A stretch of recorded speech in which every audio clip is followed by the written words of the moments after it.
913 personas murieron ese día a causa del discurso de una persona que te hablaba de Cristo.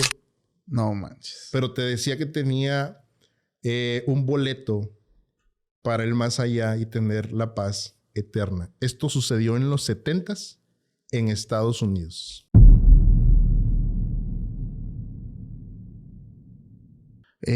Algo así como un suicidio colectivo.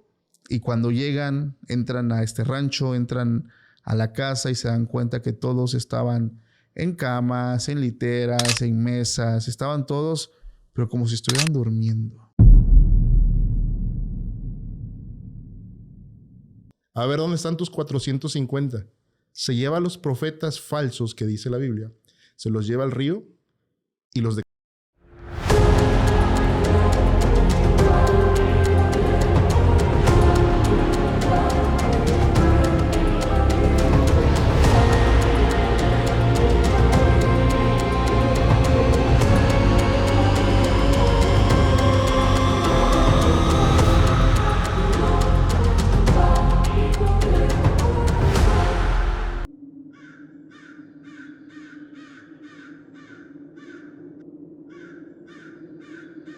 ¿Qué tal, amigos? Sean bienvenidos a un episodio más de Podcast Extra Anormal. Mi nombre es Paco Arias y estoy muy feliz de estar nuevamente aquí con todos ustedes. Esta ocasión, la verdad es que les traemos un tema bastante interesante. Un tema que yo me atrevería a titularlo como uno de los temas prohibidos. Y esto lo digo porque la realidad es que me han censurado videos por hablar de sectas. Para esta grabación me acompaña mi buen amigo Oscar Gerber. ¿Cómo estás, Oscar? Muy bien, gracias por la invitación.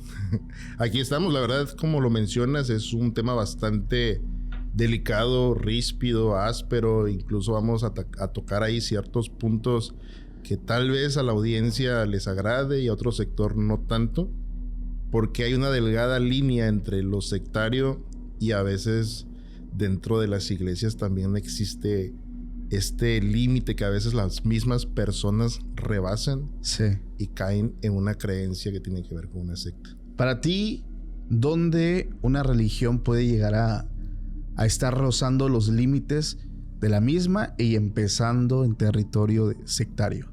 En el fanatismo, prácticamente en la idolatría de un hombre que es parte del sistema de las sectas. Sí. En realidad, cuando unas personas empiezan a ver a un líder religioso como un mesías, ahí es donde empieza a sobrepasar la línea. Sí.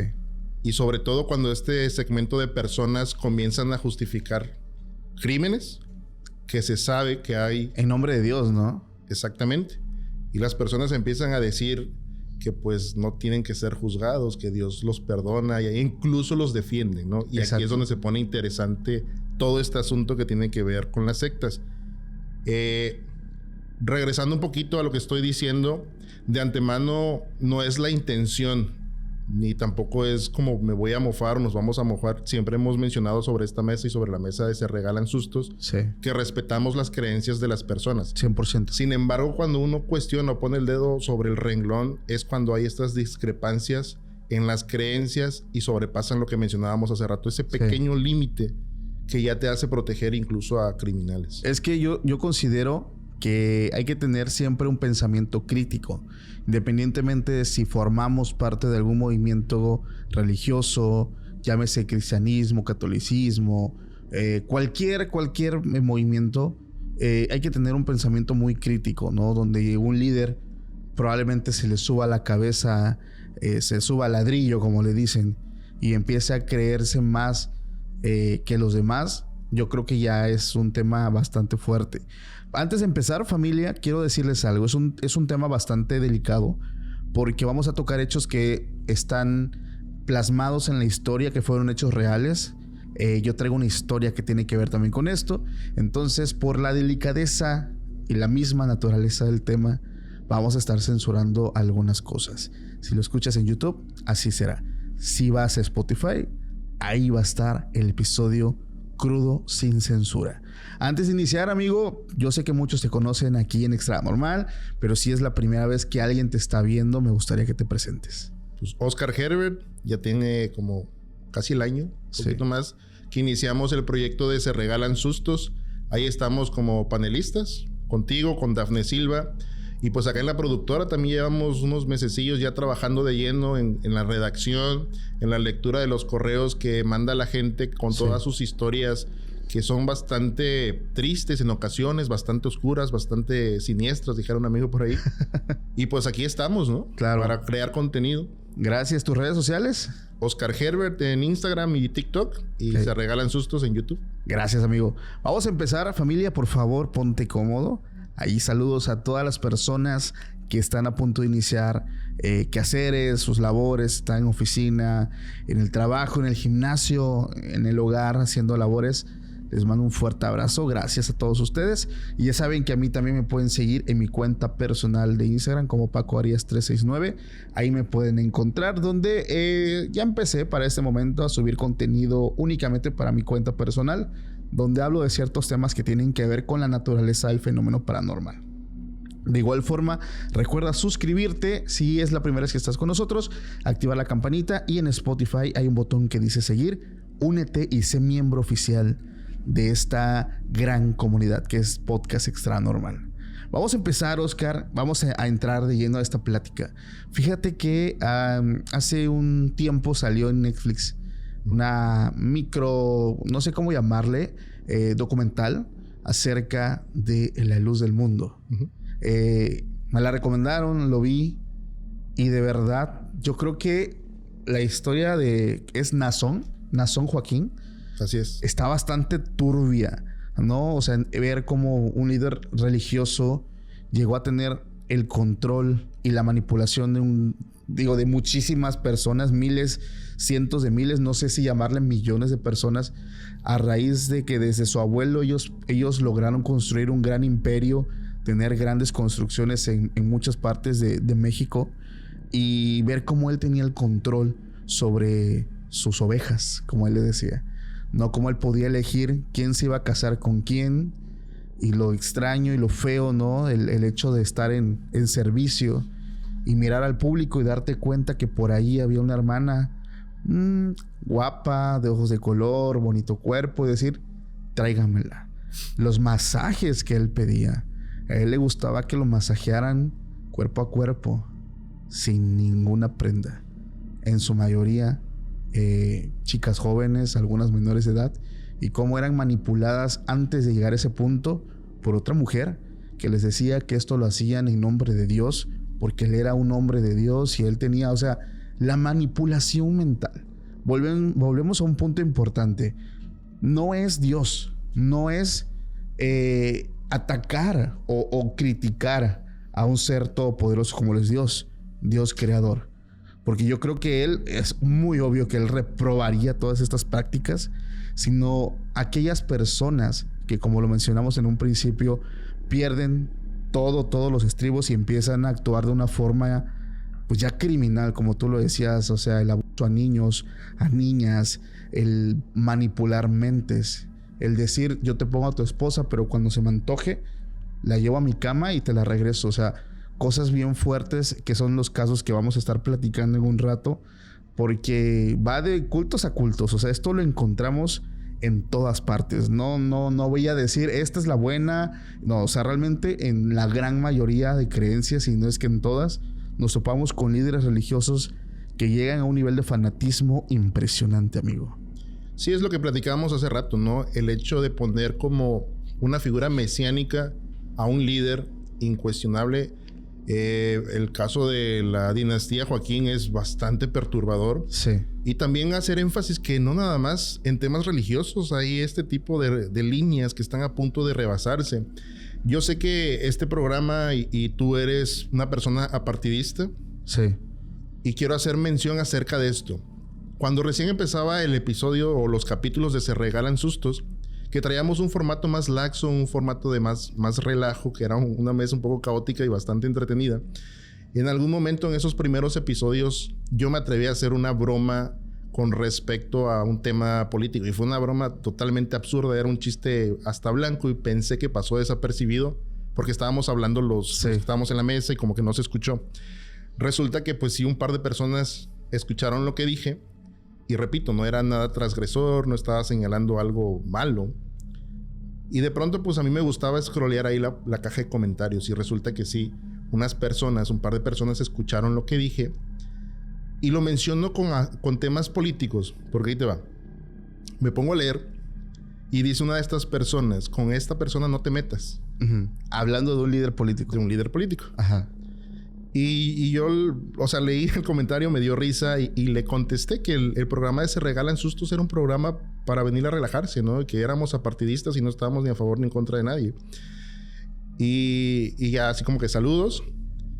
Aparte termino el comentario ahí parafraseando a Voltaire, así como que date cuenta a quién no puedes criticar para saber quién es el que te tiene dominado, ¿no? Sí. Y me vuelve a contestar esta persona y me dice, no hagas que 30 millones de mexicanos vengamos a cancelar Se Regalan Sustos. Oh. Oye, ¿yo qué culpa tengo, no? Sí, a mí me dio risa este tipo de comentarios porque de entrada, bienvenidas sean estas más de 30 millones de reproducciones en un video de Se Regalan Sustos. Dios te oiga, amigo. Y no estoy diciendo que este político sea el causante de esto, claro, sino los seguidores. Sí. Y me pongo a pensar, yo tengo un contacto ahí en una red social, un viejo conocido, que es tan peligroso el fanatismo, porque ahí te va. Esta persona es muy, muy, muy, muy fan de esta figura política de la que estoy hablando. Y resulta que empieza a hacer contenido en YouTube. Ajá. Y habla acerca de un viaje astral y que en ese viaje astral se encuentra esta persona. Y el relato que te da es tan fantástico, sus expresiones de cómo le dice que va a tomar la dirección de la política y todo esto. Ahora, ¿cuántos millones de mexicanos somos aquí en el país? ¿Cuántos millones somos? Uf. Imagínate que exista un segmento como estas personas a ese nivel de fanatismo, sí, que pueden ser nocivas ante la sociedad. Y repito, no estoy diciendo que la figura política sea un peligro. Claro. Todos los políticos sabemos cómo se manejan y tienen aciertos y tienen errores. Sí. Como pudo haber sido esta persona, figura política, como lo fueron hace muchos años atrás, ¿no? Y es una alarma. Para mí es un detector que decir, oye, fíjate que ya estás perdiendo un poco la cordura. Bájale, ¿no? 2 rayitas. Sí, este nivel de elevar a las personas comunes y corrientes que sí tienen una preparación, claro, y han llegado al poder tal vez porque han sabido vender el voto, sí, han tenido sus adeptos y demás, pero son personas comunes y corrientes. Exacto. Y luego vemos cuántos, voy a utilizar esta palabra y no porque esta persona lo sea, pero cuántos dictadores, ¿no? Sí. Hemos conocido durante la historia que en algún momento vendieron un discurso sí de odio, en realidad, ¿no? Nos vamos a Alemania en la Segunda Guerra Mundial, que esto sí era era totalitarismo, ¿no? Entonces sí empieza a ser peligroso para la sociedad, claro, que existan personas que pongan en un pedestal muy, muy alto a líderes religiosos, políticos, hasta en el deporte, ¿no? Claro. Existe la religión de Maradona, ¿no? Sí. No me he encontrado a alguien que tenga así sueltas las cabras a ese nivel de querer agredir a alguien más. No, pero existe. Fuerte. Yo creo que el fanatismo en todas sus facetas es muy dañino, es malo, porque no debemos llegar a ese punto. Yo tengo una pregunta para ti y con esto voy a arrancar el primer caso. A ver. Este caso que voy a platicar es real. Pero lo que me dejó pensando es, revisando el correo electrónico, me topé con algo similar. Lo cual me hace pensar, ojo, y me puedo estar equivocando, y lo digo porque luego dicen, no, es que tú tienes la verdad absoluta. No, estoy uniendo cabos. Esta historia que voy a contar tiene mucho que ver con una noticia que salió en México hace algunos años, 2012, y creo que la persona que me mandó el correo viene de esta familia. Pero pregunta, el culto a la Santa Muerte ha sido uno de los más grandes, con más crecimiento en México. Pero ¿qué pasa cuando este culto se mezcla con personas que piensan que dándoles sangre pueden tener protección y un montón de cosas? Ese caso, como lo mencioné, ocurre en el 2012 con una familia en Sonora. Aquí la protagonista, es Silvia. Silvia Meras es la persona que se encarga. Yo lo veo así, es la persona que está mal de su cabecita, influye en las personas, en su familia, los hace o les vende una idea bastante horrible, porque es la palabra bastante horrible, asquerosa, maligna, y la gente le compra esta idea. Una familia en Sonora, la noticia fue así, una familia en Sonora asesinaba a sus propios parientes durante una ofrenda a la Santa Muerte. Ella se encargaba de hacer rituales en su casa y sacrificar humanos delante de todos. Ella aseguraba que al hacer esto, al derramar sangre y ofrecerla a esta deidad, ellos tenían protección, tenían salud, dinero, el famoso abrecaminos. O sea, el estarle ofrendando constantemente a la santa. Ellos pensaban que les podía ir bien en cualquier situación de la vida. Y esto se empezó a hacer una práctica muy común hasta el 2012, que fue prácticamente cuando detienen a estas personas. Y les quiero platicar un poquito más acerca de ella. Por aquí tengo unas anotaciones, porque la realidad es que no, o sea, lo hórrido de todo esto no solamente son los mismos sacrificios, el llevar a pequeños inocentes, 10 años, amigo, 10 años, un pequeño, un ángel, llevarlo de la peor forma, drenar su sangre y decir: te la entrego, pero dame salud, dame economía, dame buena suerte. Independientemente de todo lo maligno, ellos llegan a un grado de egoísmo, de arrebatarle la vida a una persona para tener un beneficio propio, imaginando que sí fuera así, pero no lo es. Y esto, como lo mencionamos hace un rato, fue por la misma Silvia, quien ella fue la autora de todos los asesinatos y de convencer a sus familiares de llevar estos sacrificios a su casa. Primero se habla que la primera persona que entregaron fue Cleotilde, que fue amiga de ella, amiga de la familia también, en el 2009, y ella fue el primer sacrificio. Luego se fueron con su hijastro Martín Ríos, de 10 años, y después se fueron con el nieto Jesús Octavio, también de 10 años. Prácticamente fueron 2 niños.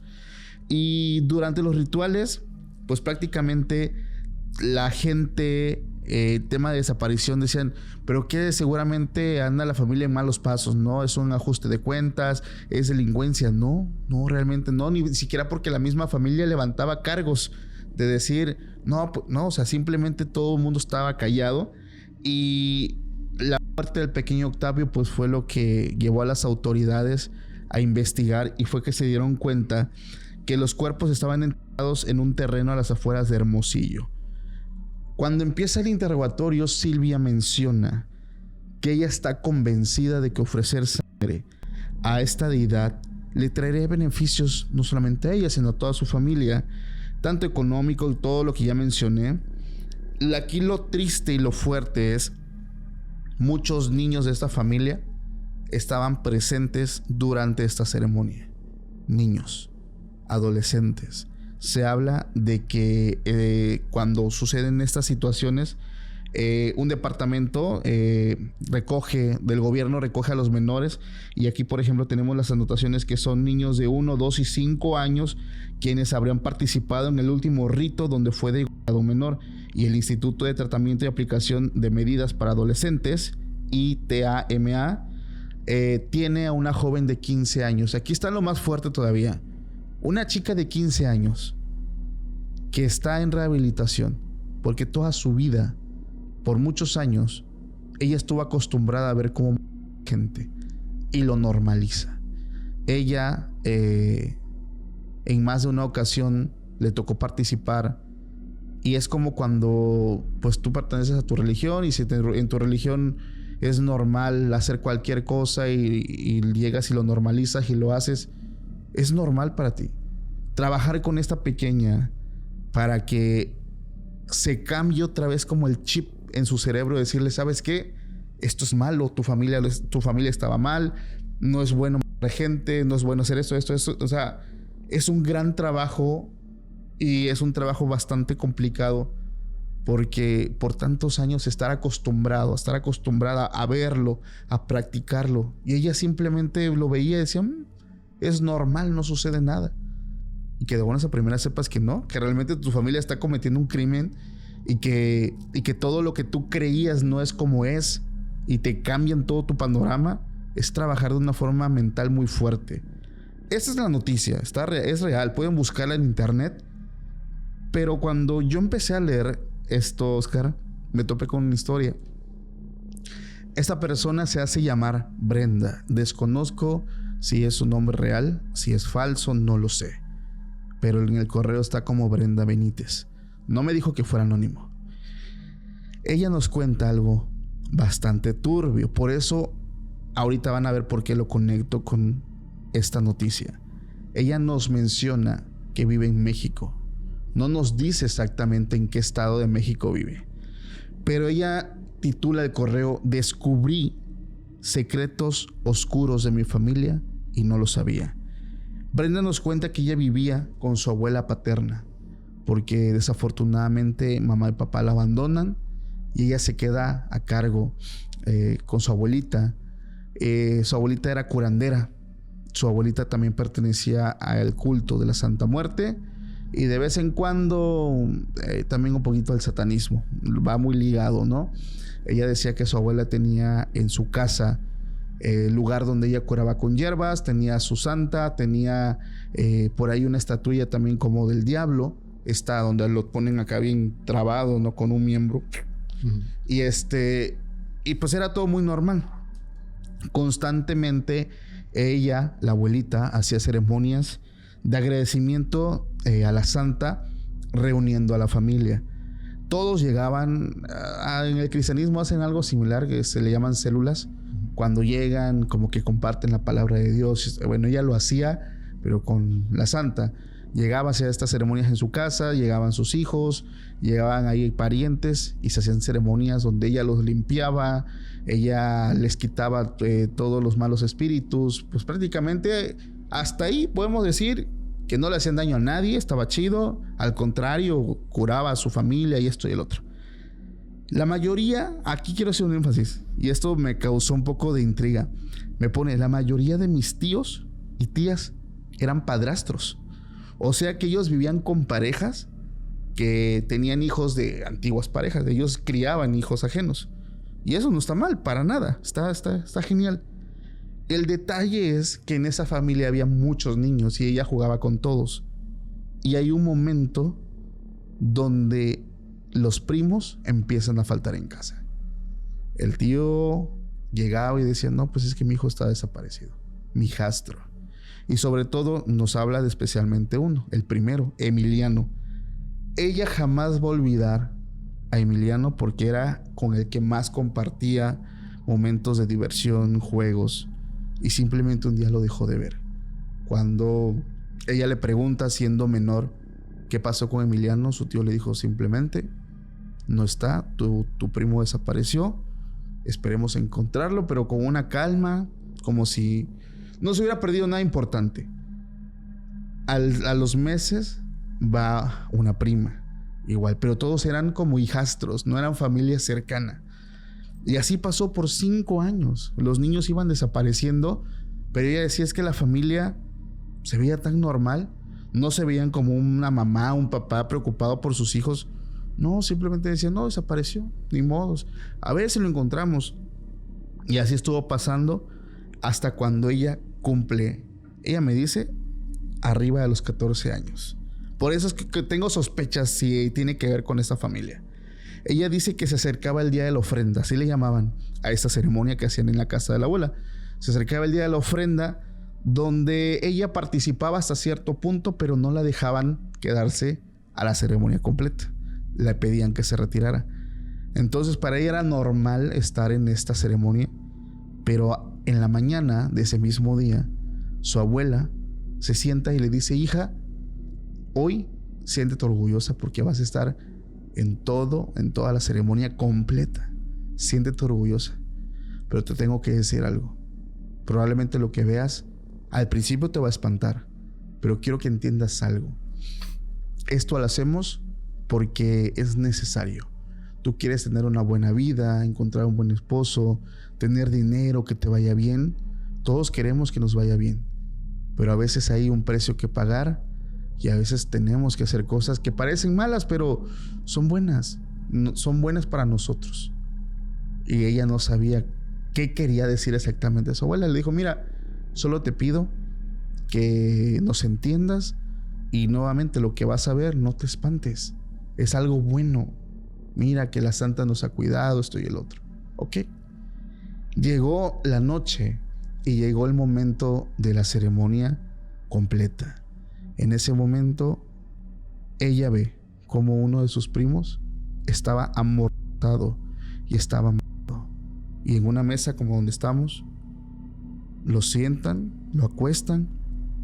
Ella en el correo me pone, él no decía nada, pero sus ojitos miraban para todos lados, me miraba a mí, o sea, a mí era la que más me miraba, me dice. Y en ese momento es cuando la abuela se acerca, un cuchillo de cocina, y empezó a desmembrarlo. Dice, él no podía gritar. Tenía algo en la boca que no lo dejaba, pero los ojos los abría grandes, grandes del dolor que estaba sintiendo. Dice, yo no entendía qué estaba pasando y mi abuela me decía, cálmate, no pasa nada, cálmate. Esa escena la imagino y se me hace tan fuerte, tan cruel, tan miserable por parte de esas personas. Y fue entonces cuando ella entendió lo que había sucedido con Emiliano, que fue el primo más amado, que realmente todas esas desapariciones habían sido entregas en esta ceremonia. Esa noche ya no pudo dormir. Me dice que su mente registró una parte que jamás se le va a olvidar.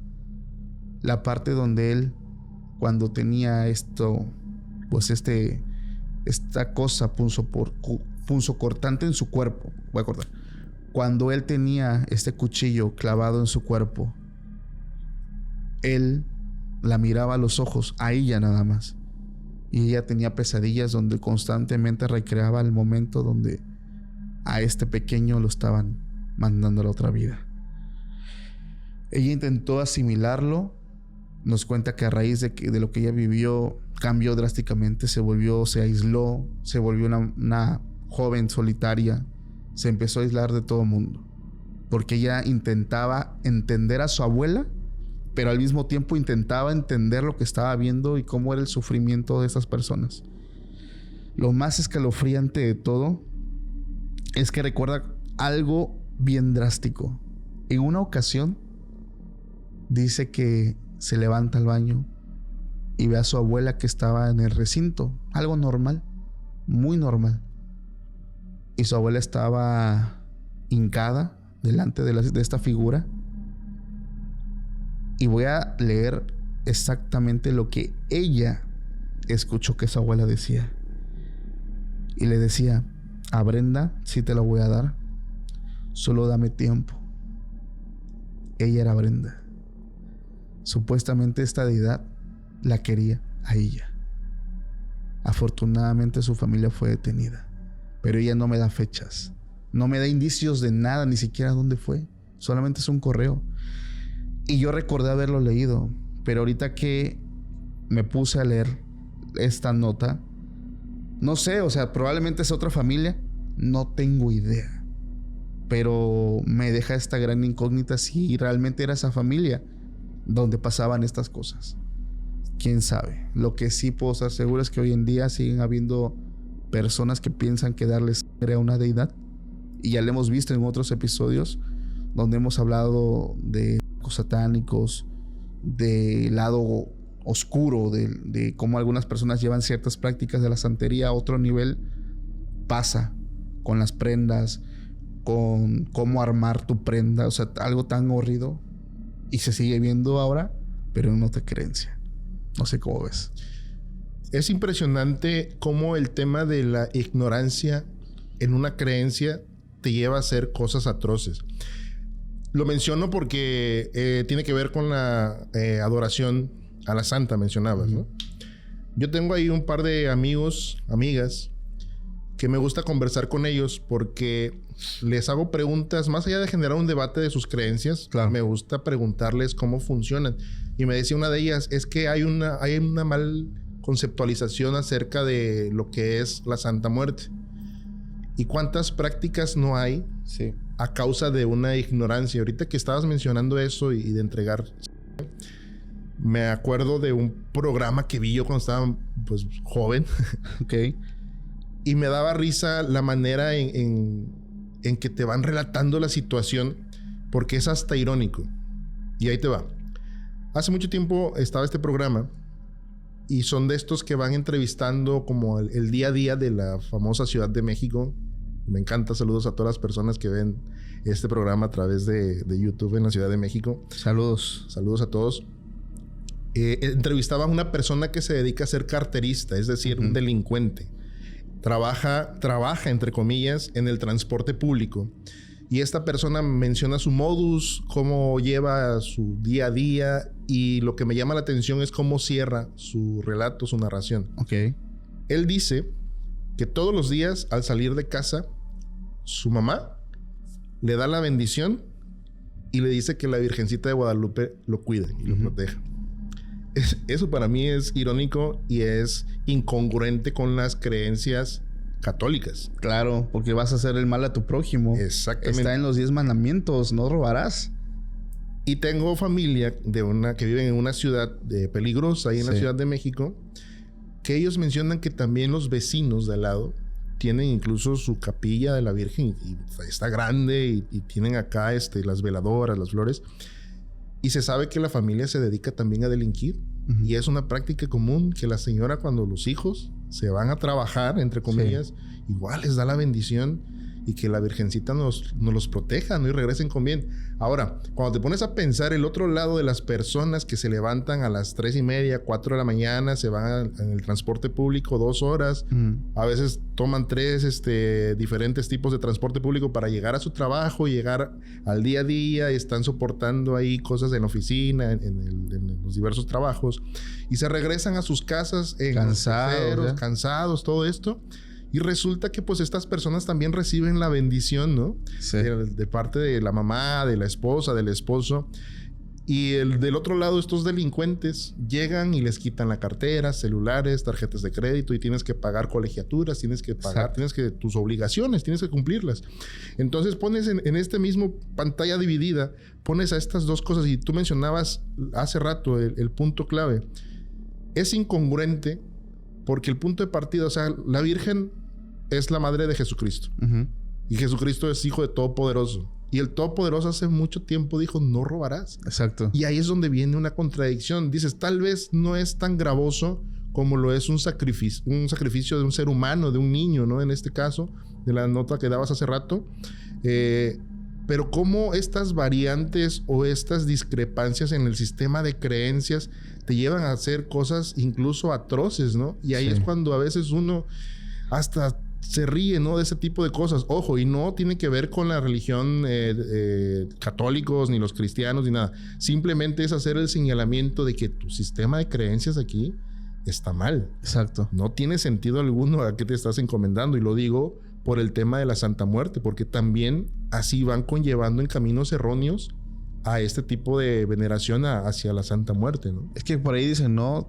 La gente toma lo que le conviene. Claro. Y deja el compromiso, porque hablando de una religión judio-cristiana, en general, háblese de catolicismo, cristianismo, todo lo que tenga que ver con Jehová, hay una base.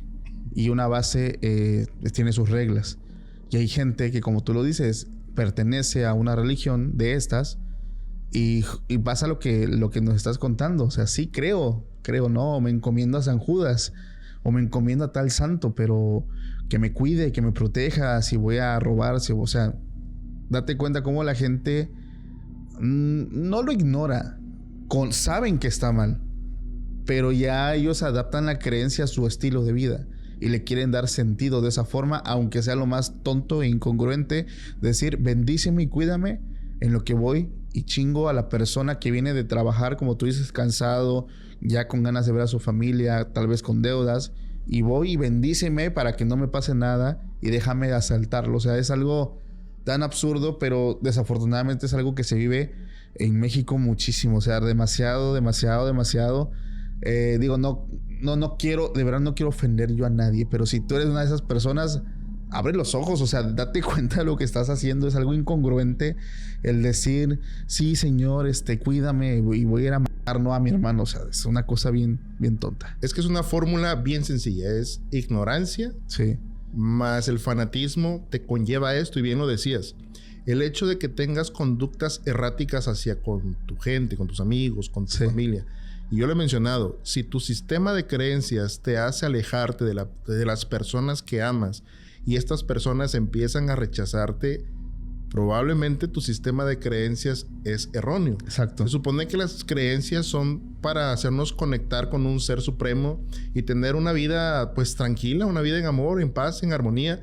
Y si no va por ahí, creo que sí hay que autoanalizarse por qué está sucediendo esto y por qué la gente no quiere estar con nosotros. Exactamente. Fíjate que de esto hay un caso, mencionabas que en México, pero hay un caso en Estados Unidos, que tiene que ver con el fanatismo religioso. Se mencionan que las sectas son pequeños grupos separados, ¿no? De filosofías. Ajá. Filosofías, en este caso, con cristianas, católicos, judías.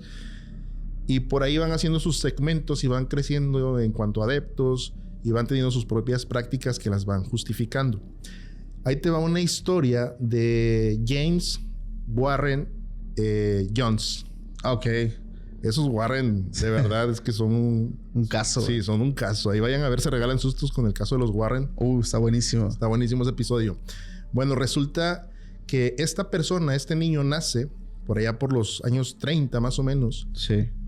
Y llega a un lugar donde su familia está conformada por papá y mamá. El papá es un veterano de la Primera Guerra Mundial. Y la mamá... Ahí te va un dato que hemos mencionado en Se Regalan Sustos. Ajá. La mamá lo desprecia. Ok. El papá, por temas de la guerra, tiene problemas en los pulmones. Y esto hace que el señor no pueda tener un trabajo constante porque se cansaba. Sí. En la guerra se utilizaron ciertas sustancias químicas que hicieron que esta persona, el padre de James, pues se enfermara, ¿no? Y es un niño que va creciendo, vaya a la deriva en la sociedad. Es un niño que tiene un padre ausente y una madre que no lo quiere. La mamá decía al público que pues ella no deseaba de ese niño. Es un niño que no tiene amor prácticamente en casa. Y resulta que una familia lo adopta, una familia pastoral. Ok. La que le pone el ojo, mejor dicho, ahí es la esposa del pastor. Lo acobija, tenía 8 años cuando sucede esto. Estaba chiquillo. Sí, estaba muy niño. Y se lo llevan y él empieza a observar las dos vertientes de la familia. O sea, está la familia amorosa que tiene fundamentos cristianos, y del otro lado está en casa un papá traumado por la guerra y una mamá que no lo quiere. Ahora imagínate qué difícil ha de ser una infancia de esa índole. Mucha confusión, ¿no? Claro, entonces él empieza a ver cómo funciona la familia pastoral que lo adopta y le empieza a gustar. Ajá. Y no solo eso, sino que le gusta el trabajo del señor que lo adopta, el pastor. El líder. Sí, y a él le llamaba mucho la atención. Incluso tenía una personalidad y tenía un liderazgo nato. Okay. Él empieza a escuchar que el Señor lee la Biblia, empieza a ir a la iglesia y tiene una facilidad para aprenderse los versículos. Me recuerda mucho este video chistoso del niño evangelista. Sí, ya sé quién es. Que muchos hemos visto.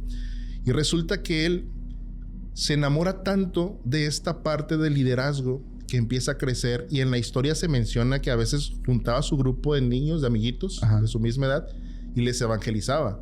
Qué y chido. Cuando no había niños, agarraba que a los perros, que a los gatos, a las gallinas del, ajá, pueblo, y también empezaba a hacer ahí como que estaba teniendo su reunión o su congregación ahí, ¿no? Va creciendo, y cuando llega la Segunda Guerra Mundial, ahí es donde cambia un poco su perspectiva, pero no deja de admirar a líderes. Ajá. Resulta que ponen los ojos, ahí le voy a dar trabajo al productor, ponen los ojos en Adolf Hitler. Ok. Y él dice que queda impactado por la manera en cómo la gente lo admiraba, en cómo se plantaba frente a las masas y daba discursos. Incluso cuando veía gente alemana en Estados Unidos, ajá, él hacía el saludo así, ¿no? No manches. Esto lo va formando, ajá, y ve un área de oportunidad ahí, okay, bastante visionario. Pero afortunadamente tomó lo bueno y no lo malo. Ok. Se empieza a gestar una idea de un lugar utópico. Ajá. Como yo quiero tener un liderazgo sobre las personas. Se hace más grande y conoce a Marx, se enamora del marxismo, empieza a leer y ya trae antecedentes o ganas de ser comunista. Ok. Llega a una edad adulta y hace su propia iglesia, la iglesia del pueblo llamada. Empieza a generar adeptos. ¿En base a qué religión? ¿Cristianismo? Cristianismo. Ok. Pero recordando un poquito más para atrás, el hecho de vivir solo, hay una historia por ahí incluso no tan chistosa.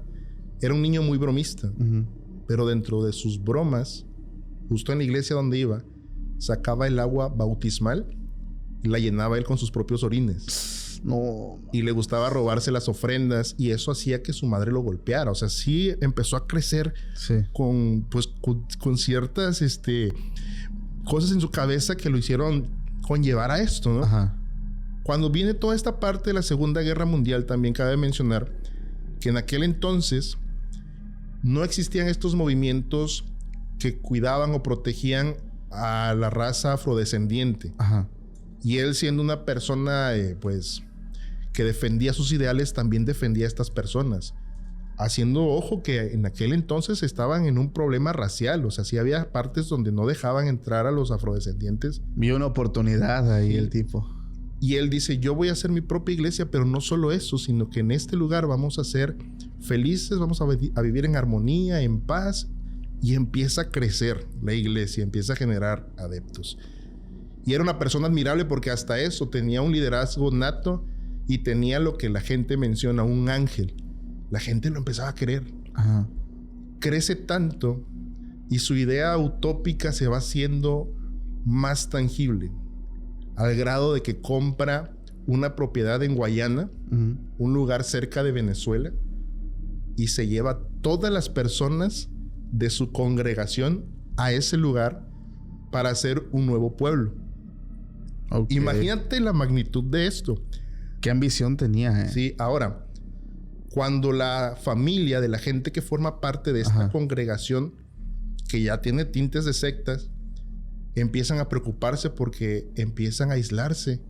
Incluso les empiezan a cambiar los nombres también. Oh, yeah. Y el primer problema que tuvo es que una pareja tiene a su bebé y este pelafustán dice que le pertenece a él porque nació dentro de la congregación. Esos fueron los primeros problemas. Al parecer los primeros se voló la barda.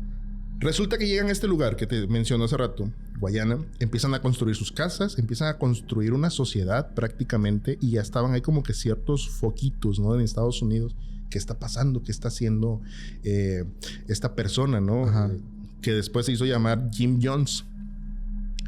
Resulta que pues ahí empiezan a construir, pero no es tan bonito como se los vendió.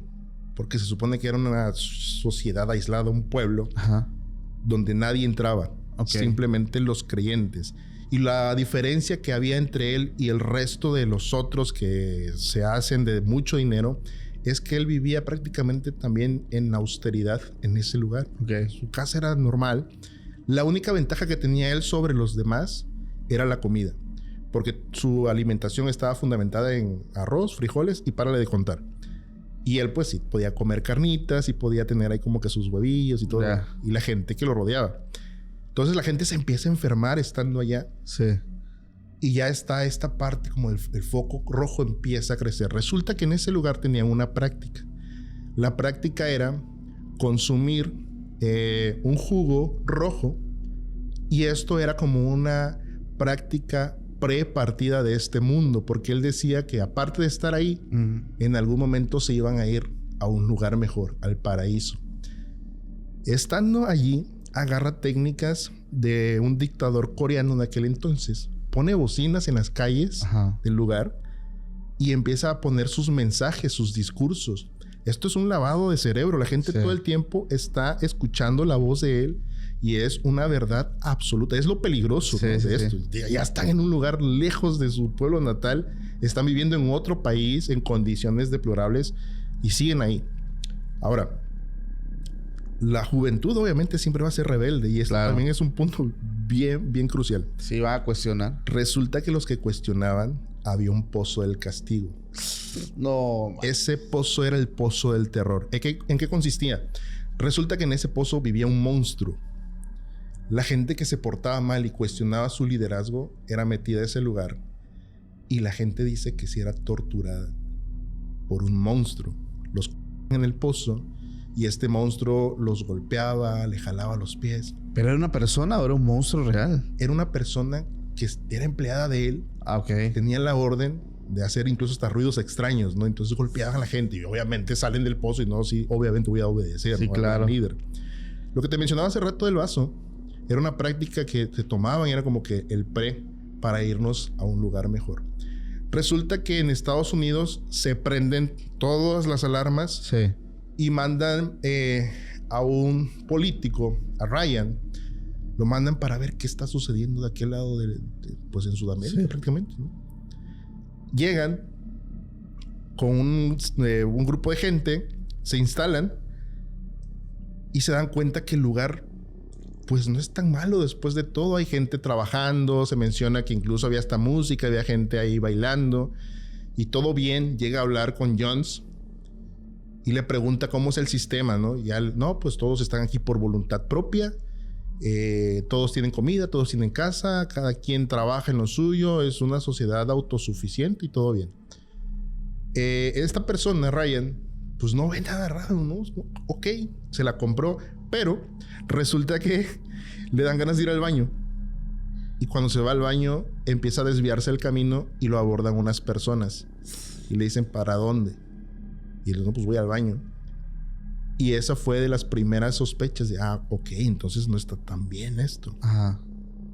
Llegan al lugar y ya pues, se despiden todo diplomáticamente, no fue en son de guerra, simplemente fue a observar qué estaba sucediendo con toda esa gente que se fue de Estados Unidos a aquel país.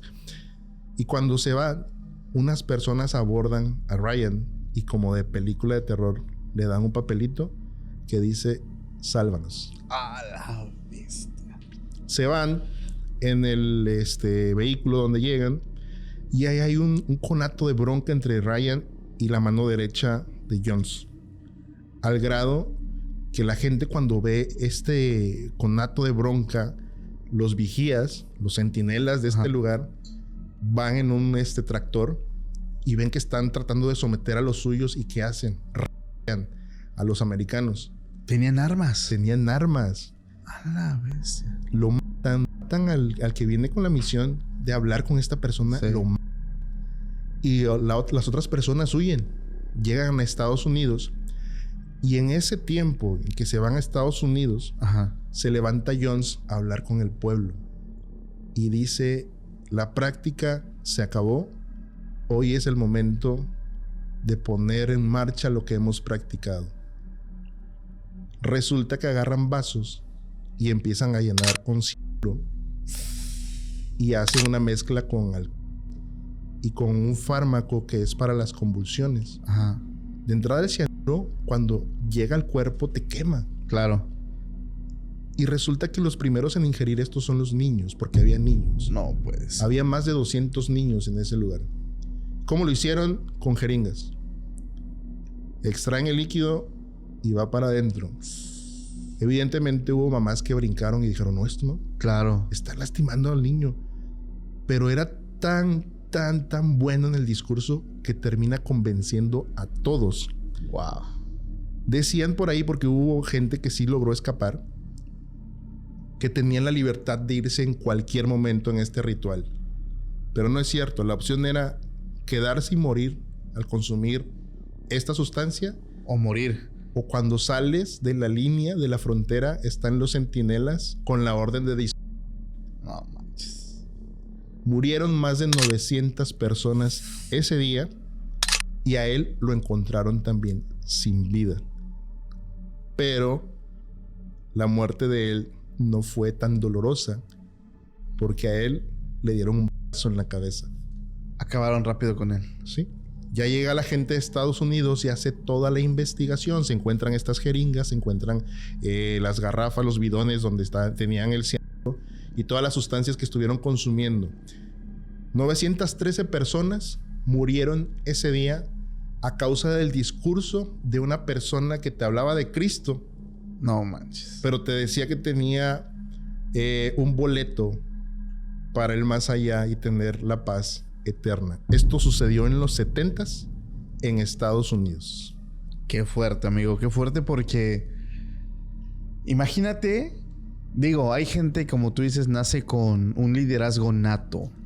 Pero ¿qué pasa cuando está mal enfocado? Cuando tienes un pasado que te va persiguiendo con estas sombras de tu pasado, de tus ancestros, de cómo fueron de malas personas. Y cómo llegas a un lugar donde dices, aquí es un área, hay un área de oportunidad. Están las personas de tez morena y aquí son bienvenidos. Y date cuenta de algo, o sea, voy a raspar muebles, hermano. Hay movimientos que yo los respeto muchísimo, movimientos actuales, que vienen de tener pasados muy hostiles donde eran atacados. Pero ya para ganarse ese nicho, decir, vengan acá. Aquí conmigo son bienvenidos. O sea, hay prácticas que siguen siendo las mismas. Allá no estamos en los 70, pero la manipulación de masas sigue siendo igual. Siguen buscando llegar a nuevos nichos. Y aguas, de verdad. Decía mi abuelita, me repetía mucho una frase, que el que tenga oídos que oiga, el que tenga ojos que vea. Y cuestionen todo. Yo te quiero platicar acerca del caso de Carmen Ríos, una mujer de 25 años, madre. Lo interesante es, no sé si te ha pasado, voy a hacer un paréntesis. A veces tenemos familias o vecinos que profesan una religión y a veces como que escuchamos que gritan, ¿no? Y están orando y está chido, ¿no? O sea, ellos se reúnen, se congregan, elevan su nivel de frecuencia y empiezan a orar y pasan cosas. Y esto pasaba con Carmen. Ella era la vecina religiosa y era normal que sus vecinos escucharan que estaban allá en el fondo gritando, orando, llorando, porque pues se están congregando, es normal. Carmen decía que tenía sueños proféticos en el cual Dios le hablaba y le decía que el fin del mundo estaba cerca y que ella y sus hijos eran salvos, pero tenían que buscarlo, tenían que alzar alabanzas, entregarse y un montón de cosas. Algo que podemos encontrar en la mayoría de iglesias de personas que tienen el don de la profecía, que es muy normal. Pero lo extraño es cuando mezclas creencias, amigo. Tú decías la incongruencia y ahorita te voy a decir por qué. La familia, los vecinos, estaban acostumbrados a escuchar en las noches estas jornadas de oración donde había gritos, gente llorando y de todo. Pero en una ocasión los gritos fueron muy feos. O sea, ya no eran gritos de alabanza y de júbilo, como dicen. Ya eran gritos desgarradores, de dolor, de sufrimiento. En ese momento los vecinos, pues sacados un poco de onda, porque me imagino, ¿no? Y me pongo en sus zapatos. Hoy no es normal lo que estamos escuchando. No son los típicos gritos de personas que están sintiendo bonito. No, son gritos de sufrimiento. Están haciéndole daño a alguien.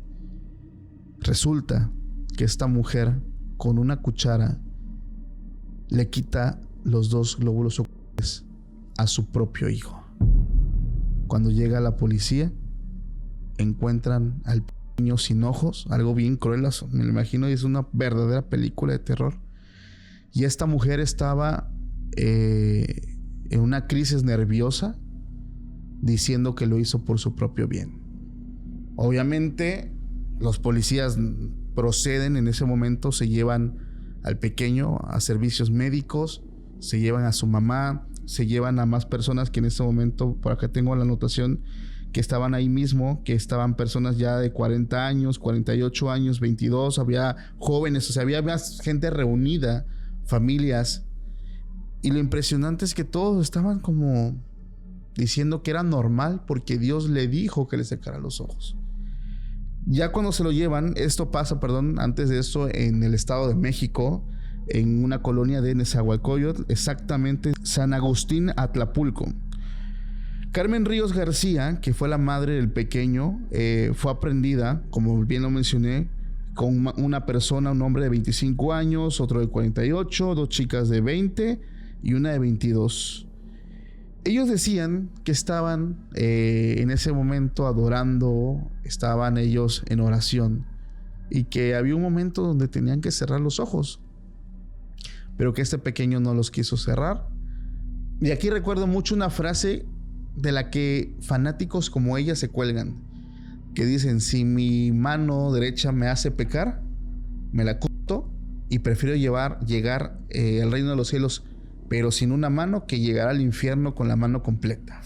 Pues esta persona se lo tomó literal y dijo: mi hijo está abriendo los ojos, prefiero que llegue ciego al reino de los cielos, pero no con sus 2 ojitos al infierno. ¿Y qué crees? Vente para acá. Sobre la mesa y con una cuchara. Algo muy cruel, muy triste, muy fuerte. Y eso no es lo peor. Lo peor es cuando todavía caes en la estupidez de mezclar creencias. Ella confiesa que estaban sí haciendo una sesión, pero no estaban invocando a ningún dios, a ningún ser divino. Lo voy a leer.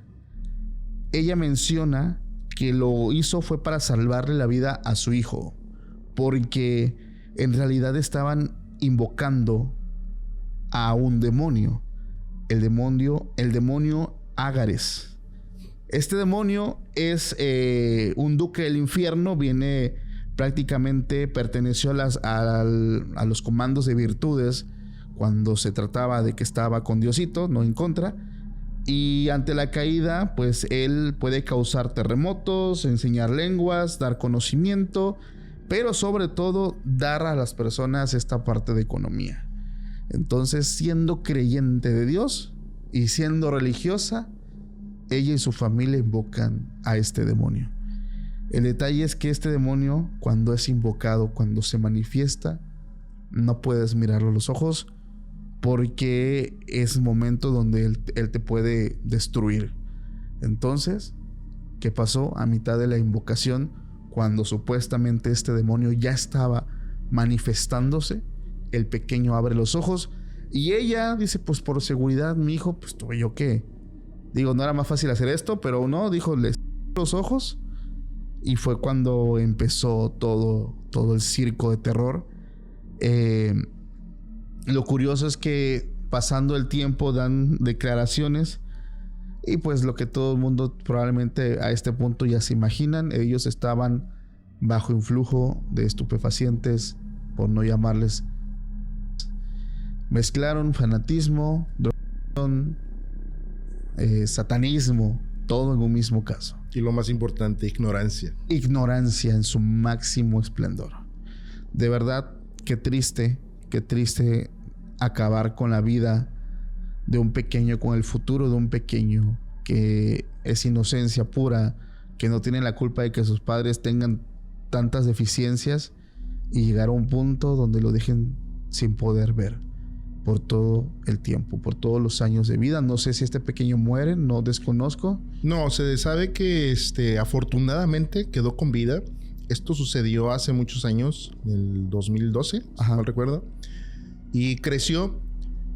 Lo regresaron a custodia de su padre. Incluso el niño por ahí, que ya no es tan niño, empezó a estudiar y se involucró con el tema de la música. Y está por ahí, tienes hasta su canal de YouTube. Saludos, hermano. Mucha fuerza para ti. Sí, pero, o sea, las atrocidades de la familia. Imagínate. La ignorancia, ¿no? Cómo termina conllevándote a todo, a este tipo de cosas. Sí. Que no tienen nombre. O sea, es tu propia sangre, es Exacto. tu hijo. ¿Por qué te atreves? Y lo que decías hace rato es hasta irónico, ¿no? Exacto. Tan sencillo que era taparle los ojos. Y luego o sea, esta mezcla de estupefacientes, fanatismo. Sí. Y yo creo que también tiene que ver mucho, no sé si recuerdas que en aquellas épocas se había mencionado que el fin del mundo se acercaba, ¿no? En el 2012. Y mucha gente llegó a hacer muchas cosas bastante absurdas con respecto a esto, ¿no? Acabarse el papel higiénico. Sí. No. Es que clásico, de verdad, es que sí es impresionante lo que llegamos a hacer por el tema del fanatismo. Ahorita me estaba acordando de una historia que incluso está en la Biblia, Por lo que mencionabas acerca de la diferencia de creencias, la mezcla. Yo creo que si el profeta Elías estuviera vivo, se volvería a morir al ver la mezcla de cosas que tenemos, ¿no? Sí. Hablando de un tema que tiene que ver con Jehová y Todopoderoso, te voy a contar una historia así breve que tiene que ver, y tú me vas a dar ahí tu dictamen. ¿Cómo lo percibes? Ok. Desde tiempos remotos, desde el inicio, se sabe que a Jehová le encantaban los sacrificios y le encantaba la sangre. Sí. Y por eso mucha gente se dedica a hacer todavía sacrificios hoy por hoy. Resulta que este profeta, el profeta Elías, contextualizando, se va de donde estaba con el pueblo de Israel. Y el pueblo de Israel cambia de rey en ese momento. El que era rey tiene vínculos con Jezabel, que era una mujer que tenía también unas prácticas un poco diferentes en cuanto a creencias con el pueblo de Israel. Sí. Ella era adoradora de la diosa de la fertilidad y tenía que ver ahí también con Baal, ¿no? Que al final el pueblo de Israel termina adorando a Baal en ese momento. Exacto. Y es interesante porque tratan de aniquilar a todos los profetas de Jehová para que se queden nada más los profetas del rey, me parece que era Amoc. Y ya pues resulta que Abdías, un personaje que tiene que ver con el pueblo de Israel, se va, huye con unos 100 profetas y los esconde en cuevas. Y ahí se encuentra a Elías.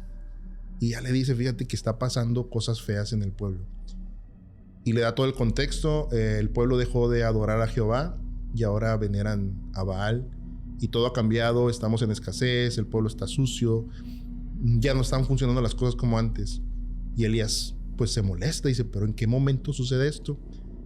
Y dice, pues llévame con el rey. Van con el rey y lo confronta y le dice, ¿qué está pasando? Se supone que este pueblo es adorador de Jehová y no de Baal. ¿Por qué están adorando a él? Y no, pues así son las cosas ahora. Pues pasó. Se dieron las cosas, pues ni modo. Y me gusta esta historia porque el carácter de Elías era explosivo. Tenía un carácter, no llamarlo fuerte, yo creo que era de carácter débil. Sí. Gruñón incluso. Me gusta mucho la personalidad de este profeta. Y llegan como a una contienda, a un tipo de apuesta. Y él le dice, ok, vamos a hacer algo. Convoca a tus 450 profetas y a los 400 profetas de Jezabel y vamos a hacer una ofrenda. Traigan 2 animales, considerando que era lo que practicaban en aquel entonces, ¿no? Traen a 2 toros. Dice, cada quien va a hacer su sacrificio. Ya ponen al toro, obviamente le quitan la vida, lo hacen pedazos y se supone que a lo último, que ponen las hierbas y todo esto, le prenden fuego, que era el olor grato, ¿no? Que llega a los dioses. Y le dice Elías, empiecen ustedes, son más. O sea, si era prácticamente ustedes todos contra mí solito. Y hacen todo ese sacrificio. Y la idea era que le pidieran a Baal que mandara fuego del cielo. Y empiezan los profetas a invocar a su Dios. Y resulta que nada, desde la mañana, al mediodía, llega la tarde. Nada. Y Elías se empieza a reír de ellos. Casi me lo imagino, ¿no? Se fue a echar un sueñito y ahí me despiertan cuando... No, o sea, se empieza a reír. Esto viene en la Biblia, no me lo estoy inventando. Esto viene en la Biblia, viene en Reyes, ahí lo buscan. Y el profeta Elías se empieza a reír y les dice... Tal vez su Dios está dormido. Tal vez su Dios está haciendo sus necesidades. No lo escuchan. Está haciendo otras cosas. Síganle. Y entonces los profetas adoradores de Baal se empiezan a lacerar ellos mismos. Empiezan a invocar, se golpean. Todo para que llegue. Sí. Y este vato riéndose. Perdón por la palabra vato, pero sí me da risa. El cinismo, ¿no? Llega un momento donde dice, a ver, ya. Se les acabó su tiempo, ahora voy yo. Y él entra hasta como en un ritual como de magia. Ahí te va. Matan al animal, lo ponen sobre la mesa en pedazos, como acostumbraban. Y él le dice a unas personas, todo el pueblo estaba viendo esta contienda. Dice, hagan una zanja alrededor de la mesa donde está el animal y consíganme 12 piedras. ¿Por qué? Porque hace alusión a las 12 tribus de Israel. Y hay un procedimiento ahí que tú me vas a decir que sí o no, parece como este ritual. Dice el profeta Elías, viertan agua sobre el animal y en la zanja también. Lo hacen. Otra vez. Hacen 3 veces esto. Y ya una vez que le echan el agua y llenan la zanja esta que hicieron alrededor, él empieza a invocar a Jehová Todopoderoso y le dice que descienda fuego del cielo, y la narrativa dice que así fue. De repente cae fuego, se prende el holocausto y empieza a elevarse el humo. El agua era para que el fuego la consumiera, sí, a través de la ebullición, perdón. Y el pueblo ahí se hinca y todos se asombran de que es Jehová Todopoderoso. Y viene el tiempo de lluvias porque era tiempo de sequías. Y todos quedan impresionados y es como, bueno, pues ya ganaste tú, ya nos vamos. Sí. Y dice Elías, no. A ver, ¿dónde están tus 450? Se lleva a los profetas falsos que dice la Biblia, se los lleva al río y los de todos. ¡A la bestia! Dime si no tiene tintas sectarios. Sí, güey. O sea, mataron a un toro, pero luego sacrificaron a los otros profetas falsos.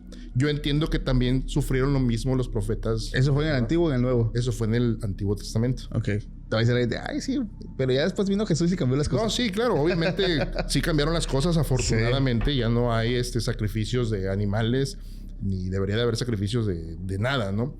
Pero dime si o no tiene tintes sectarios y de sacrificios. Es que no solamente eso. Hay muchas historias bíblicas del Antiguo Testamento donde pareciera que la solución es sangre. O sea, todo el tiempo. Sí, pero vamos a darle cuello y ya, ¿no? Para calmar a Dios o a los dioses o esto. Entonces, sí, digo, entiendo mucho. Y el problema, ¿sabes qué es? Digo, como un hecho histórico, está chido, algo que marcó la historia, pero que hoy en día, en pleno siglo XXI, una persona lo lea y diga, pues así va a ser. Si así fue, así se tiene que realizar.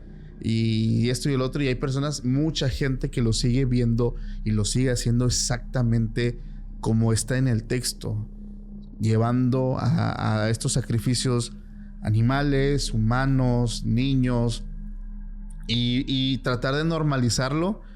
Pues son asesinos a final de cuentas. Son personas que ya no tienen esa sensibilidad. Como lo decía, hay gente que no puede matar ni una gallina. Sí. Recuerdo cuando iba yo al rancho, mi abuelo me decía, no, pues mata. Yo, no, pues ¿cómo? No, pues jal, no, pues no puedo, le digo, no. Pero qué rico sabe el pollo asado. Sí, pero qué rico, exactamente. Pero habemos personas que todavía tenemos esa sensibilidad de decir, no puedo hacerlo yo. No puedo. Y decir, 450 hombres, sí, y mujeres. Eran profetas. Acuérdate que en ese momento las mujeres no tenían voz ni voto. Ah, hombres. Sí. Bueno, qué gacho. Yo te quiero contar, Oscar, acerca de, hablando de sectas, de este nivel de, no sé cómo llamarle, ¿cómo le llamarás tú? De oscuros, de sectas siniestras, de terror. Quiero platicarte de Heaven Gates. Yo sé que mucha gente ya sabe quién es, pero como dice el dicho, para cada loco está una loca y para cada tornillo zafado está una tuerca que no sirve.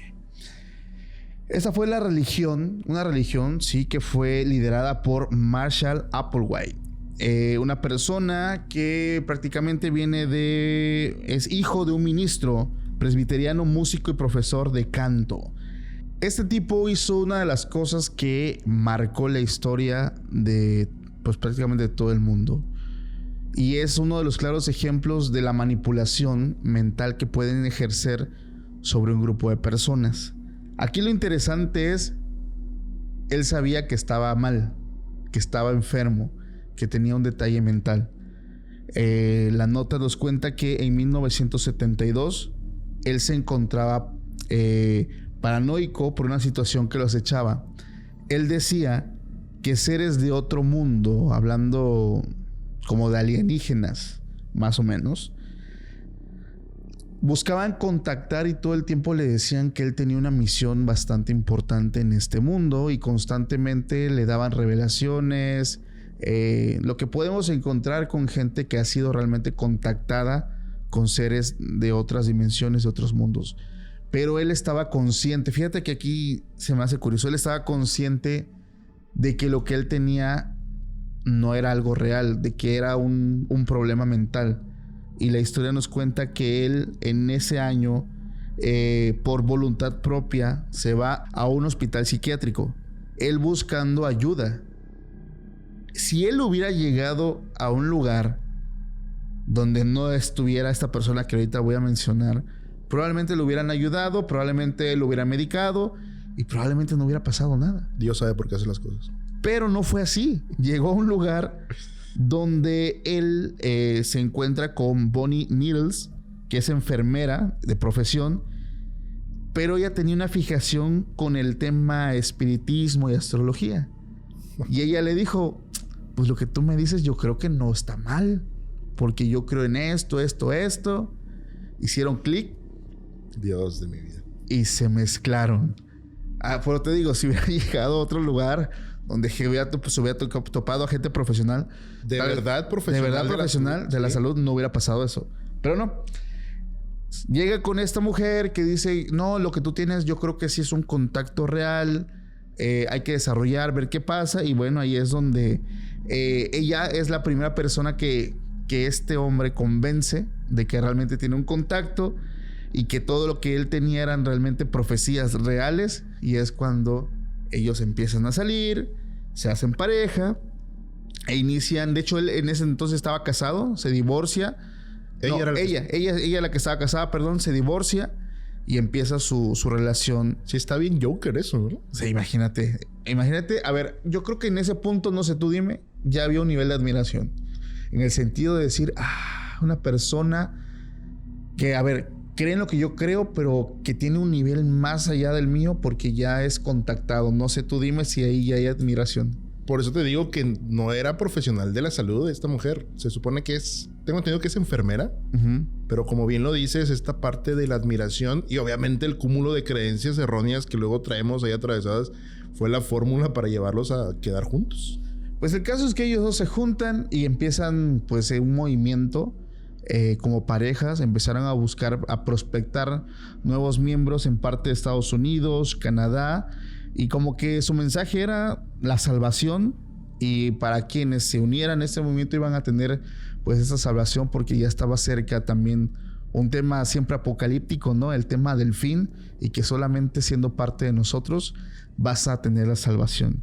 Ellos comenzaron a ganar sus seguidores, empezaba la gente curiosa a llegar, a ver qué onda con estas personas, de qué tratan, qué show traen. Y pues el tipo, Applewhite, tenía un buen verbo, o sea, el tipo sabía vender muy bien la idea y de cierta forma llegaron a tener a sus primeros 100 seguidores. Yo lo veo como de YouTube, ¿no? Si hacemos una... Hay que hacer una secta. No, ellos consiguieron sus primeros 100 seguidores y una de las reglas obligatorias es que tenían que seguir sus adeptas, era dejar la vida que ellos llevaban. Si tú, por ejemplo, trabajabas en Extra Normal Podcast y te dedicabas al tema de lectura, redacción, ¿sabes qué? Deja todo y sígueme. Muy de Cristo ese tema, ¿no? Deja todo y sígueme. Sí. Ellos entonces llegaron a un punto que tiene que ver con el caso que nos comentas, que hacían que las personas cambiaran sus propios nombres, les daban otra identidad y empezaba un tema de manipulación. Aparte de mental, pues prácticamente te decían qué hacer constantemente. Un tema también muy de Nason Joaquín. Ellos empezaron a juntar a más personas. Se dice que hubo un momento donde empezaron a levantar como sospechas raras. La prensa y estos empezaban a hablar de ellos.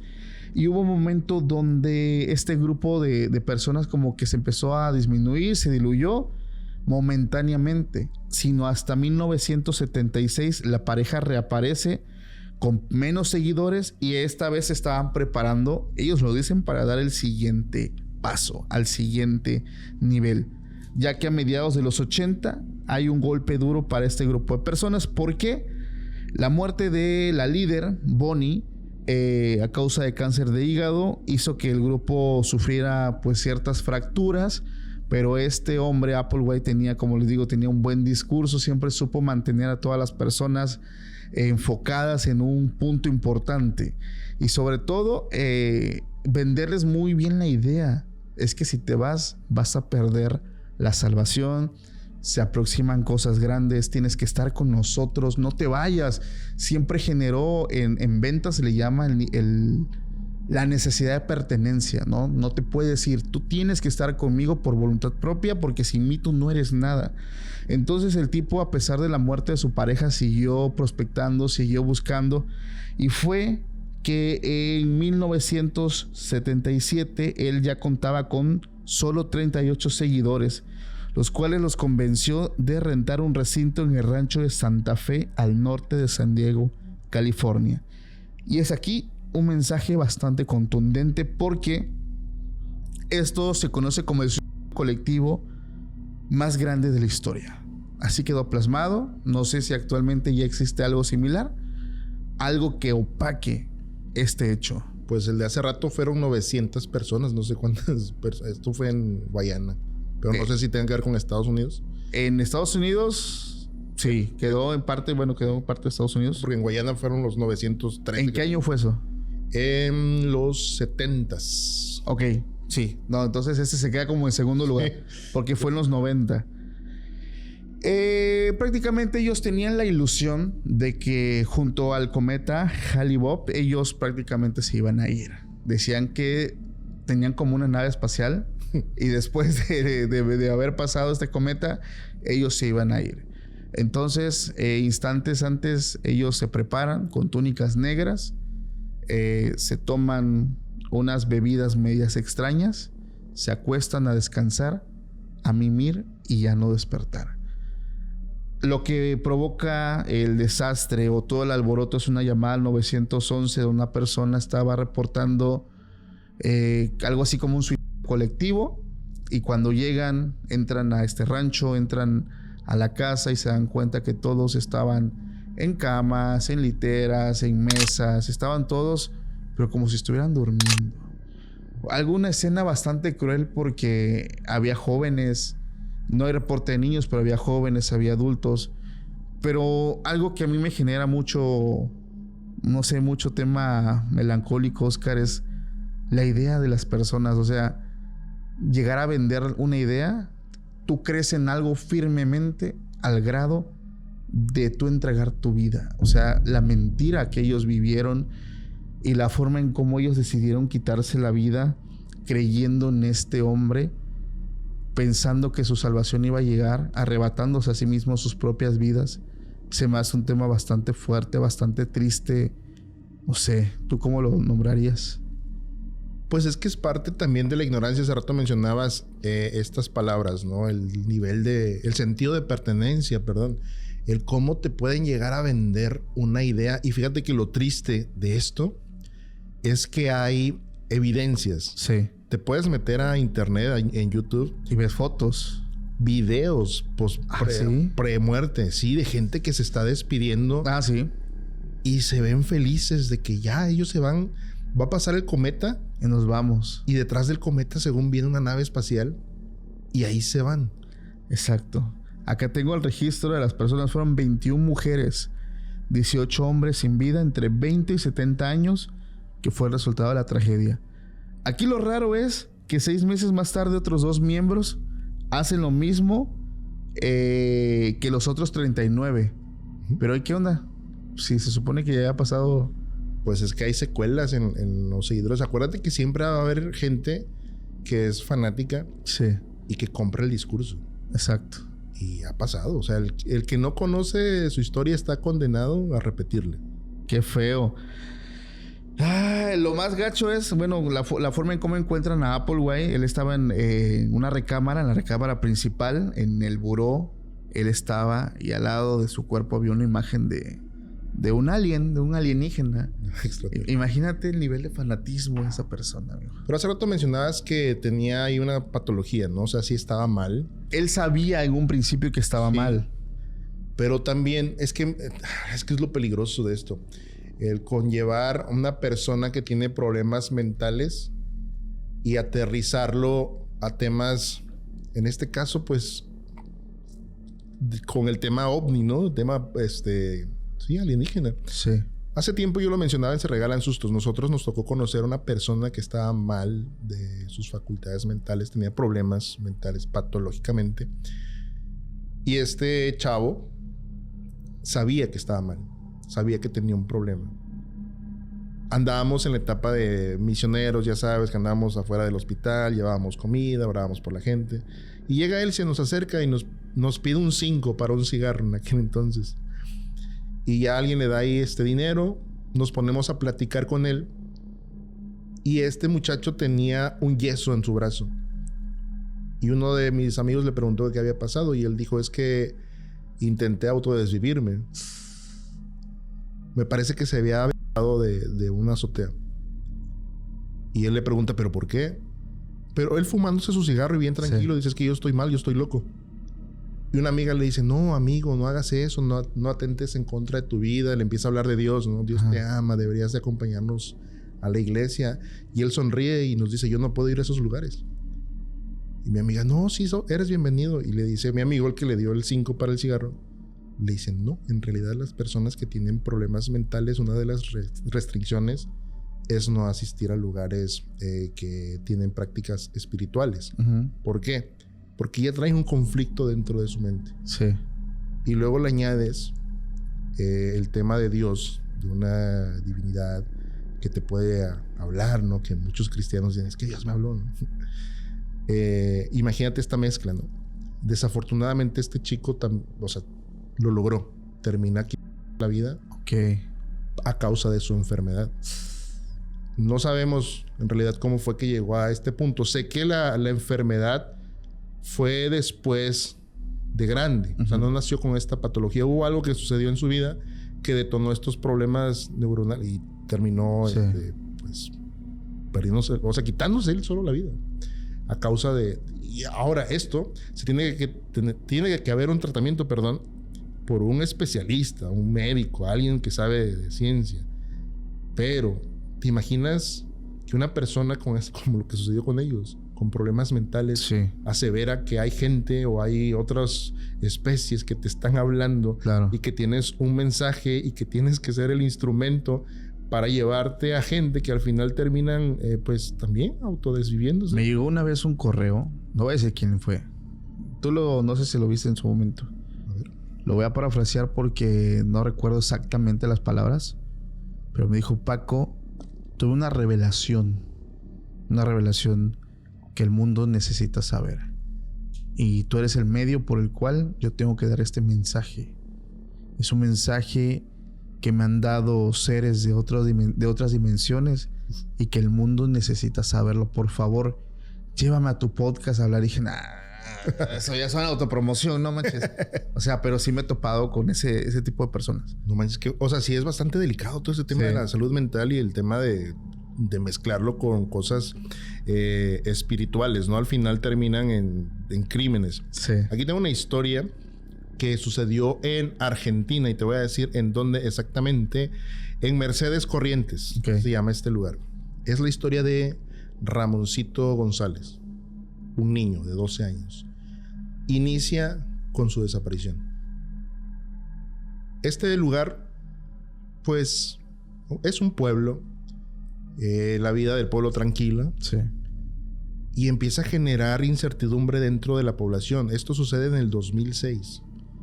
Vamos a considerar que en esa parte no existían las redes sociales como las tenemos hoy en día, que cualquiera puede publicar, ¿no? Una noticia, ¿no? Ha sido una buena herramienta esta cuando hay desapariciones, ¿no? Y este tipo de casos.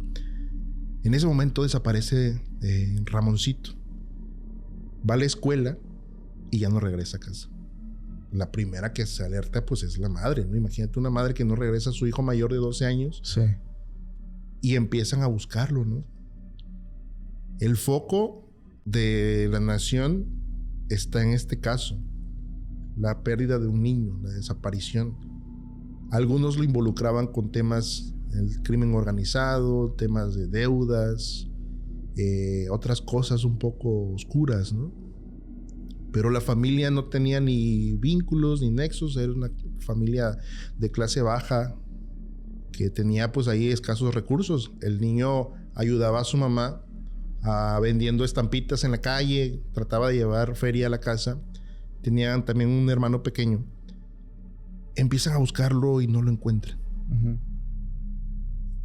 2 días después resulta que otro grupo de niños están jugando en un terreno baldío. Es que antes nos tocó todavía la época, ¿no? De que salíamos a jugar a la calle y todo esto. Y se pone bien siniestro, se pone bien oscuro todo esto. Este grupo de niños se encuentran retazos, voy a mal decir esto, retazos de un cuerpo en este terreno. Sin darse cuenta, los niños empezaron a revelar la escena de un crimen. Llega la policía y encuentran la cabeza de Ramoncito en su torso. Y esto genera un caos, obviamente, y la gente quiere respuestas. ¿Qué está sucediendo en este lugar? Sí. Porque un niño inocente, porque la gente que dice que conocía a Ramoncito era un niño muy alegre, era un niño muy juguetón, tenía una chispa, tenía un carisma muy, muy peculiar. Y empiezan a hacer una investigación de meses. ¿Qué sucedió? ¿Por qué? O sea, si la mamá no tenía deudas con nadie, te mencionó hace rato que era una familia de escasos recursos, no estaba involucrada en temas de sustancias ilícitas, nada malo dentro de esta familia, ¿no? Con carencias. Y resulta que empieza una investigación bien, bien intensa hasta que llega una persona, José Humberto, que es un antropólogo, si no mal recuerdo, y empieza a analizar toda la escena del crimen. Cuando empiezan a ver su cuerpo, resulta que el niño tenía marcas en sus manos, como la crucifixión, ¿no? No, en sus manos, pies. Le faltaban huesos, tenía marcas como si le hubieran quemado la espalda, laceraciones muy feas. Y alrededor de su cuerpo había trabajos de santería. ¿Cómo? Alrededor de su cuerpo, cuando lo mataron, ya dejaron ahí símbolos. Y la gente empieza a trabajar y a hacer la investigación ardua. Y resulta que 2 mujeres están involucradas. Ana María y Martina. Y es tan torpe la manera en cómo suceden las cosas. Resulta que una de ellas, a una persona que vendía cosméticos, compró una revista y venía una especie como de conjuro ahí. Esta gente era líder de una secta. Okay. Se juntaban y lo que tú mencionabas hace rato, buscaban protección y prosperidad. Llaman a Daniel, otra persona que es el que se encarga de mutilar al niño, y lo entregan como un sacrificio. No puede ser. Obviamente esto destroza a la familia, pone el foco de Argentina en ese momento. Todos están observando y quieren respuestas. ¿Por qué sacrifican al niño? Y conforme van escarbando al caso, se dan cuenta que sí hay vínculos con los mañosos. Ok. Incluso encuentran una lista de niños y esa lista tiene precios. Resulta que el niño, entre más carisma tenga, tiene un valor más alto. Ya entendí. Utilizan a una niña que era compañerita, amiguita de Ramoncito. Era una niña que pues le gustaba estar con él. Sí. Y a través de ella, que después fue una testigo protegido, dieron con que una de las señoras, Martina, era la que lo utilizó a ella, a esta niña, para atraer a Ramoncito. Te vamos a dar dinero, te vamos a dar los lentes que te hacen falta. Lo fueron atrayendo. Pero resulta que estas 2 mujeres tienen nexos con gente de dinero y con gente de la política en Argentina. Y lo que hacían ellos, como no se atrevían a sacrificar a los niños, es decir, las personas de dinero y los políticos, utilizaban a estas 2 mujeres. Y es ahí donde tienen el catálogo. Y dicen, este te vale tanto, esta niña te vale tanto. No manches. Y no solamente fue la muerte de Ramoncito, encontraron también ahí muertes de otros niños en ese pueblo. Las agarraron, obviamente están pagando su deuda. Pero imagínate la cabeza de estas personas. Y aparte cómo se inician. Sí. Con la revista prácticamente de... Como si fueran productos, ¿no? Sí. A la venta. No, pero o sea, lo burdo es... Ah, mira, este es como un hechizo. Ajá. podemos poner en práctica esto. Y de ahí se agarraron y terminaron en el 2006 en Argentina. Ay, Dios mío. Dios cuida a los niños porque sí es un tema bastante fuerte. Lo mencioné cuando hablé de este tema con el muerto, que le mando un saludo. Son cosas que siguen pasando hoy en día. O sea, no podemos evitar el voltear a verlos. Y no me gusta romantizar, decir, ay, qué bueno, ya no pasa. No, sí, sigue pasando. Hay muchos casos que no han salido a la luz. Casos que probablemente estén pasando en este momento mientras cada quien está haciendo sus quehaceres, sus labores. Pequeños, adultos que están siendo privados de su vida de una forma tan fuerte, tan siniestra. En un ritual en cualquier parte del mundo. Pero de verdad, la intención de este podcast es, si en algún momento hay una persona mirando y haciendo esto, de verdad, tratar de hacerlos concientizar, o si conoces a alguien, o sea, porque de verdad aquí el mensaje es, 1, hay que cuidar a los pequeños. 2, si conoces a alguien así, denúncialo, o sea, de verdad. Claro, sobre todo eso, o sea, lo peligroso. Denúncialo, o sea, una persona que, digo, si eres tú, pues concientiza, cabrón. Sí. Pero si tú conoces, denúncialo, de verdad, es lo peor. Muchas veces nosotros tenemos vecinos y sabemos, como lo dije en la historia, sabemos qué hacen, quiénes son, pero mucha gente por miedo luego no dice, no hace nada. Sí, hace rato yo mencionaba esta parte de el que no conoce su historia está condenado a repetirla. La verdad es que es muy peligroso. A veces las personas solapan esto, sí, en líderes religiosos, que es donde mencionaba al inicio del programa. Hay una línea bien delgada en cuanto a las sectas y a las iglesias, ¿no? Y lo hemos platicado sobre esta mesa. Lo delicado que es, ¿no? A veces justificamos a todas estas personas que son líderes espirituales. Hace rato hablamos de varios, pero no hay justificación. Y estamos tan acostumbrados, lo hemos hecho.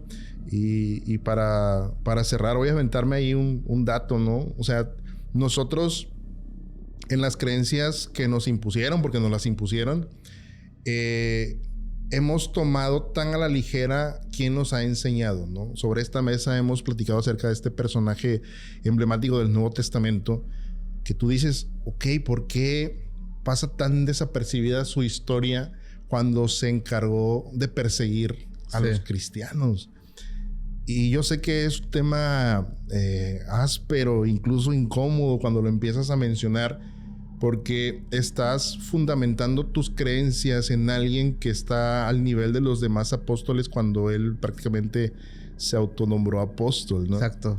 O sea, es una persona que metió sus cartas a la iglesia o a la Biblia, sus 13 cartas paulinas, cuando no convivió con Jesucristo. Y a mí esto es lo que madre, me da hasta coraje, porque leo la historia y no me lo estoy inventando. Está ahí en la Biblia, está en Hechos, que Hechos fue escrito por Lucas, que Lucas nunca convivió con Jesucristo.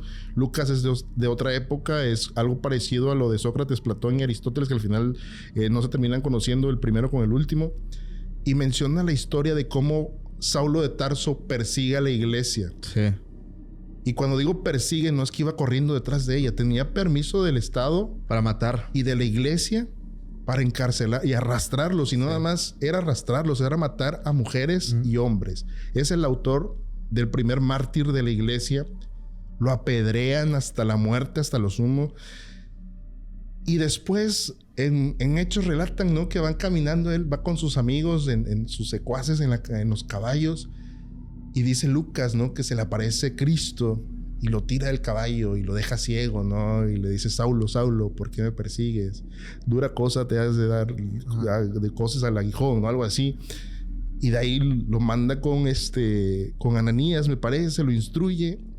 Y ya de pronto Pablo está predicando. Ya no es su nombre, es Pablo, el que antes a los cristianos. Exacto. Y cuando tú pones esto sobre la mesa, ¿por qué adoras? Bueno, no adoras, sino ¿por qué admiras tanto a una persona que fue un asesino de los seguidores de Cristo? Recordemos que Jesús llegó a restablecer el sistema, ¿no? Que Sí. un sistema bastante corrupto, ¿no? Ya se habían apropiado del negocio de la iglesia, Sí. todo esto. Ya Jesús en la parte del templo que tira todo, que tienen ahí las gallinas, los animales. Lo bueno que la iglesia ya no es un negocio. Resulta que termina matando a los seguidores de Jesús. Y algunas personas te dicen, sí, pero Dios lo perdonó, Dios lo redimió. Ya lo justifican. Estás justificando a un criminal. Sí. Y no lo digo yo, lo dice ahí las Sagradas Escrituras. Y también hay otros libros que refuerzan esto. Ahora, Dios lo perdonó. Pero que no ese mismo Dios en el Éxodo dijo, no matarás. Exacto. Es contradictorio. Sí, sí, sí. Y luego argumentas esto y la gente dice, no, es que no tienes discernimiento del Espíritu. Esto es un argumento que vienes arrastrando desde cuando no teníamos derecho a leer la Biblia. Lo bajan los reyes, ¿no? Para los ignorantes, ¿no? Sí. No es que no tengamos discernimiento, simplemente son datos históricos. ¿Y por qué si termina perdonando Dios a Saúl, mata a la gente y no perdonó a Eva? Por eso. Exacto. Y es que Dios es misericordia. Bueno, eran otros tiempos, ¿no? O sea, todavía no estaban los 10 mandamientos. La sabiduría de Dios es infinita. Qué difícil es creer en un Dios tan contradictorio. Cuando pones estos datos, Sí. es muy difícil. Y de ahí viene la justificación, los legionarios de Cristo, lo que mencionabas hace rato, la dinastía de Joaquín, toda esta gente que está haciendo crímenes, porque son perdonados por un pueblo que se les olvida. Exactamente. Es bien feo esto. Por eso siempre he dicho, y a veces en algunos lugares te atacan como de rebelde cuando empiezas a cuestionar ciertas prácticas. A mí me pasó cuando recién... y le echaron la culpa al podcast. No, es que Paco como ya está hablando de fantasmas, anda rebelde. No, claro que no. O sea, el tener un pensamiento crítico y poner sobre la mesa algunas prácticas que tú consideras, o más allá que tú consideras que si realmente están mal, es como de, ay, es que es rebelde. No, claro que no. O sea, al contrario, o sea, despiertas, verdaderamente abres los ojos y te das cuenta de la realidad en la que estás viviendo y cómo realmente siguen buscando la manipulación en ciertos lugares. La fe no es ciega, amigos. La fe sí se tiene que cuestionar. Exacto. Imagínate que alguien te hubiera dicho, yo sé que eres una persona trabajadora y que has logrado lo que has logrado, pero imagínate que en algún momento alguien te hubiera dicho, tienes que tener fe y para lograr lo que has hecho hasta ahora, tienes que entregarme al Mopri. A la mecha, no. A Dani. Sí. Yo sé que tú eres una persona racional y que evidentemente cuestionarías y te pudo haber dicho, lo golpearía, amigo. tienes que creer porque la fe es ciega. No. La fe no es totalmente ciega. Tienes que cuestionarte por qué estás actuando como estás actuando. Claro. Y por qué estás escuchando. Sí. Y por qué estás comprando un mensaje erróneo. Claro. Tengan cuidado con la manipulación. Sí. Es muy peligroso. Muy peligroso. Incluso hablábamos desde la magia. La magia es coherente también. Lo hablé en el episodio que grabamos para Historias Embrujadas. Ve a verlo. Con Samudio, hablando de la magia coherente. Es importante. O sea, también ahí hay mucha ignorancia en el tema mágico. Al igual que el tema religioso. Tiene sus normas, tiene sus reglas, tiene sus procesos. De verdad, no sucede como la gente se lo imagina. Pero qué buen episodio, Oscar. ¿Cómo te la pasaste? Siempre es un gusto estar aquí en esta mesa. Gracias, amigo. Gracias por la invitación. Familia, gracias a todos los que llegan al final. Ya saben que me caen muy bien aquellos que terminan los episodios. No olvides suscribirte, activar la campanita si escuchas en Spotify. Ahí, por favor, activa las notificaciones y también síguenos. Califícanos con 5 estrellas. Mi nombre es Paco Arias y nos vemos más adelante en un nuevo episodio. Hasta la próxima. Bye, bye.